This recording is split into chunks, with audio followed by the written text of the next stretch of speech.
In today's show, we're looking ahead to Sunday's action in the NBA. Michael Bolton. Thanks, Josh. It's Michael Bolton here, and it's time for another episode of the Locked On Fantasy Basketball Podcast. Let's get to it. Let's get to it, indeed. You are Locked On Fantasy Basketball, your daily fantasy basketball podcast, part of the Locked On Podcast Network.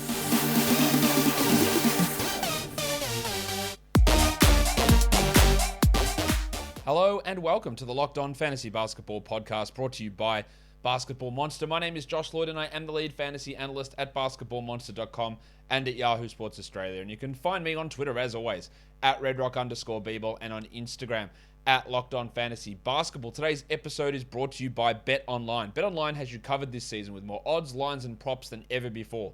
BetOnline is where the game starts. Thank you for making Locked On Fantasy Basketball your first listen every day. We are free and available on all platforms. So we're streaming in for Sunday. There are 12 games on. You might not be able to stream, but you also might be able to drop someone who helps you in a category that you don't need, to grab someone in a category that you do need, or someone who is sitting on Sunday in a points league to find someone who might be a great option because of all the rests. Looking at you, Phoenix. And we can have a look at streaming those blokes in. So, Warnie. Let's get it on, Gilly.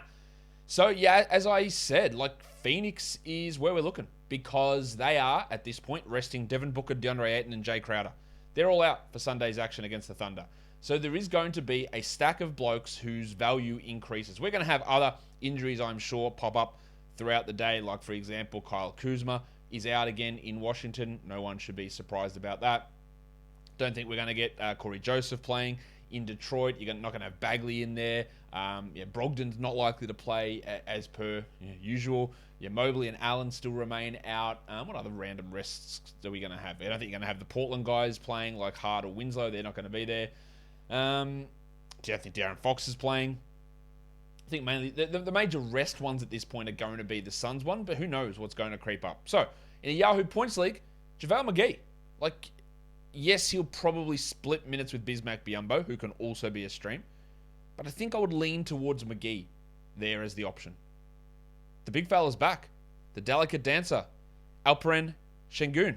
It's a delicate dance in just 17 steps. He's available in over 50% of Yahoos. So he's an option for us, isn't he? He should be starting. He should play 30. Let's go. Pat Beverley. It's always a risk with Pat Beverley. We know that, but he's available and you want to try it. Cam Johnson, maybe, with Crowder out. First game back was disappointing in low minutes, but I assume that jumps up in this one. Hartenstein, well, we always want to try that. I know Ty Lue has always got an opportunity to screw us around, and with everyone returning, maybe he plays 15 minutes. But he's still a good option for us. Trey Lyles, Damian Jones, they're no-brainers. They should have been rostered already, but they're not. They're still available. Devin Vassell, Dante DiVincenzo, another really good one. And then Brookie Lopez, who rested last game, should be returning for this one here on Sunday for the Bucks. So there's a bunch of guys in Yahoo leagues that you're going to get some value out of. In ESPN leagues, it's pretty similar. Şengün, McGee, Beverley, Lyles, Cam Johnson, Hartenstein. Kevin Love's available in a lot of spots over on ESPN. Maybe he sits. I don't know. It is the second game of a back-to-back. He didn't on the back-to-back earlier this week. 5 games in 7 nights for Kevin Love would be a big achievement. So we'll see how that goes. Devin Vassell, Damian Jones, and Isaiah Roby, who is playing 30 minutes a night every night, basically. Sure, random stuff can happen at any point. We've seen it multiple times. But with how few players they've actually got active, then Roby does, even if it is starting or off the bench or whatever they decide to do, he's probably still going to have to play 30 minutes a night, basically almost every night, just because of the structure of their current roster. The structure of Built Bar is full of deliciousness. Now, that's a terrible segue, but I don't care because Built Bar is unbelievable. It tastes like a candy bar. So instead of reaching for one of those treats, which doesn't do anything good for you, it's full of fat, it's full of sugar, it's super high in calories, reach for a Built Bar. They are high in protein, so when you're working out, they're great as well. Instead of tasting one of those protein bars that we all know taste like garbage, you can have a Built Bar to help fuel yourself after your performance. But as well as a delicious treat when you're watching your calories, they cover that off as well. Especially their new puffs, which are protein-infused marshmallow. I've got the lemon-dipped cheesecake flavor. It's really, really good. But there's a churro flavor. There's another one which I can't quite remember. And the flavors in their other bars, look for their limited edition ones. I think they're bringing back white chocolate raspberry cheesecake, which is a great flavor. Cookies and cream is the goat. I'm currently going through my box of Shamrock flavored ones. You know what they taste like. So make sure you're checking them out. So go to Built.com, use the promo code LOCKED15, and you will save 15% off your order of Built Bar. Built Bar is built different. Let's go to category leagues. Who can we stream in to try and secure that points category? Well, Landry Shamet. Now, I don't think Landry Shamet's a very good player. I don't think he's a very good fantasy contributor. But with Devin Booker out, he's probably going to start. He's probably going to play 25 to 30 minutes, and he's going to take some shots. And if you're looking for points and threes, he's going to be one of the best options out there. Obi Toppin is in for a pretty good run to the end of the year, I reckon. I don't want to hear any more about Obi-Wan. Julius Randle's season is done, basically. That'll be 30 plus for Toppin most nights, and he's a good scorer. Add him in. Reggie Bullock, yes, it is up and down, and it is frustrating. But he's got the 25-point pop-off potential. He could also score 10 or 8. But I think the minutes and the role are pretty conducive to using him. McGee's an interesting scoring option. Hachimura really picked it up over the last 2 to 3 games. And Kuzma's going to remain out. And if you want Hachimura, what you want him for is points. And that's what he's getting. Cameron Payne, a little bit of an increased role, I would think, while Booker is out. Not while he's out, for the one game he's out. Corey Kispert, the minutes are there. The shooting's been dreadful, but the minutes are there. Lon Walker, who's been, had some moments at times. Hello. He's had some poor moments at times as well. And there is a bit of a mix between him and Richardson and Vassell and Primo.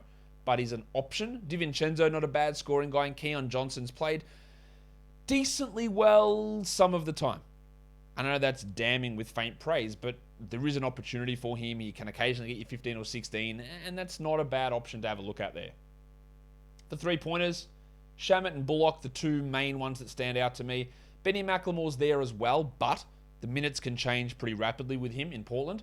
Kispert, theoretically, is a good 3-point shooter, but we haven't seen it in practice, but he's going to get those shots, and DiVincenzo's good for 2 or 3 triples a game, basically. Gary Bird will be starting with Eric Gordon out in Houston, I would guess. Duncan Robinson with Max Strus questionable again. Robinson, doesn't matter if he comes off the bench. All he's going to do is shoot 3, so he can still give you 2 or 3, even in 18 minutes. George Niang's another 70% attempt rate 3-point guy who gets a lot of those shots up. And there is a chance that the Sixers rest Harden and Embiid on Sunday. There is a possibility of that, so watch for Niang or Milton or Korkmaz or those guys to jump up. The Duck, Luke Kennard, who's going to be up and down. We've seen massive game, shit game, massive game over his last 3. Will it be back to shit? Probably. But at least there's an opportunity for him to be a 3-point streamer. And Joshie Richardson, I think, falls into this group as well as a guy whose minutes are fairly solid in that mid to high 20s, and he can hit some threes and get some steals for you. For rebounds, we'll go to Phoenix first. Bismack Biyombo and JaVale McGee. With Ayton out, they'll share that load. Maybe they could legitimately both have double-digit rebounds. Picking which one is it going to be the best guy to add is tough, because in the past it's been McGee and in other times it's been Biyombo. So I can't really nail that down at this stage, but they're both options. Looney's a rebound guy. Obert Toppin is as well. Dan Tice started last game for Boston. Will he do it again? I don't know, but there's an opportunity here for him. And then we go down to some of the lower options like The Undertaker, Dwayne Dedman.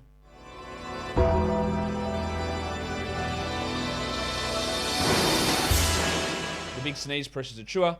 O'Shea Brissett.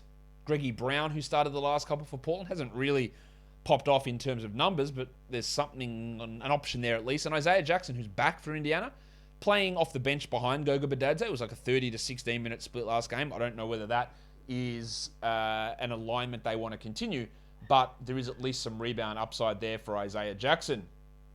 For the assists category, Cameron Payne should get some extra minutes. I like that. Markelle Fultz has been a great assist source. The Wizards point guards, is it Ish Smith? Is it Tomas Satoransky? I've got no idea, because they seem to change their mind every single game. But regardless of who starts or who comes off the bench, who plays 30, who plays 18, it seems like they get 7 assists each every game.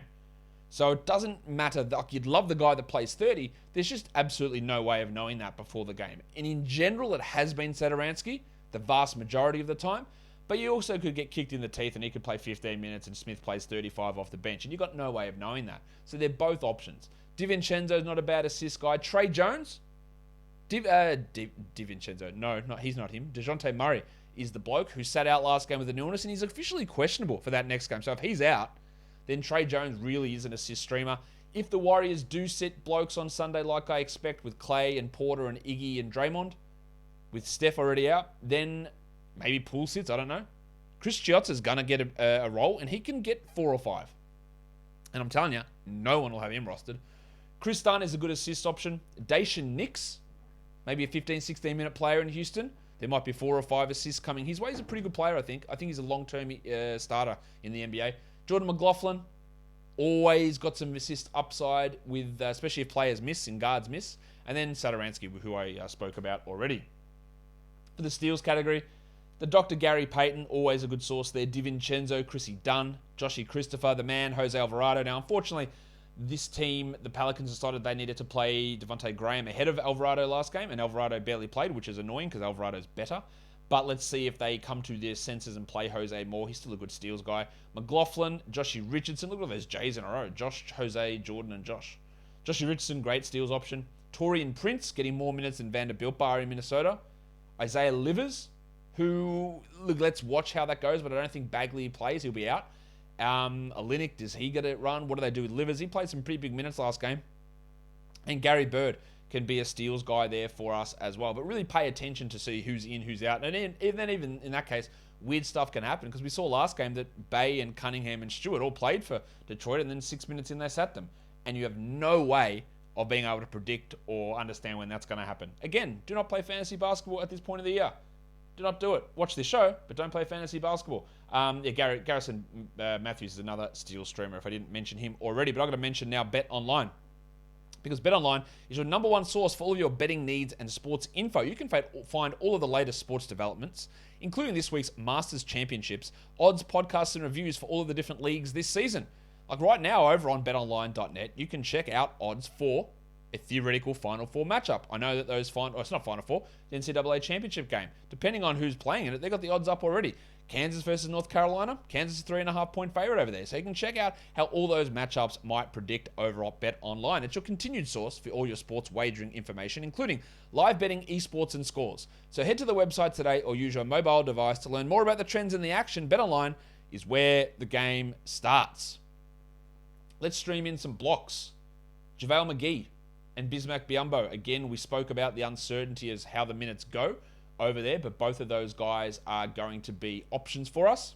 By the way, just as I'm doing this, Trey Mann being ruled out for tomorrow, Wendell Carter out for tomorrow, Jalen Suggs out for tomorrow, Cole Anthony questionable, Franz Wagner questionable. There's no way those guys are playing, by the way. Pokuševski questionable. I don't think he's going to play either.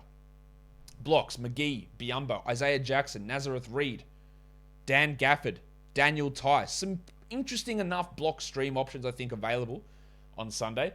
You get down a little bit to Greg Brown, who started a couple of games, hasn't really brought the blocks, but I think they can come. Grant Williams, Nico Batum, and the Undertaker, Dwayne Dedman. But there are, Dedman and Batum and Grant Williams, they're not great shot blockers, but there is some options there with McGee and Biyombo especially to get 2 or 3 blocks very easily out of those blokes. In terms of field goal percentage, McGee, Dwight Powell, Dan Gafford, really, really strong ones. Gaz Payton, if you're looking for the steals field goal percentage combo. Kevon Looney, Bismack Biyombo, Dwight Howard. Howard played 20-plus minutes last game, even with Davis back. There is absolutely zero guarantee that that continues every game, but it was encouraging. Isaiah Jackson, Obert Toppin, and Daniel Tice. And for your free throw percentage, again, some ones that might be a bit iffy, but Josh Richardson I love. Grant Williams, Jermichael Green, and that's iffy. George Hill, Luke Kennard, Damian Lee, assuming there's rests. Corey Kispert, Jeremy Lamb, what are his minutes going to look like? Landry Shamet, a really good free throw guy, and then DJ Augustin, who could play, who could not. They could do dumb shit all the time because they are the Frank Vogel coach Los Angeles Lakers, and that will do it for me today. No back-to-back stream because there's no games on Monday. The next time a team plays is on Tuesday, so the Sunday-Tuesday is 12 games on both of those days. It's really hard to get value out of a back-to-back to get players that will be available to play and sit in your active roster on those days. It's really tough to do. There is a weekly preview show that's out earlier today. Go check that out, guys. Thanks for... I don't even know what I'm up to. Yeah, that's where I am. Follow this podcast, Apple Podcasts, Google Podcasts, Stitcher, Spotify, and on the Odyssey app. If you are here on YouTube, thumb it up and leave your comments down below. Guys, we are done here. Thank you so much for listening, everyone. See ya.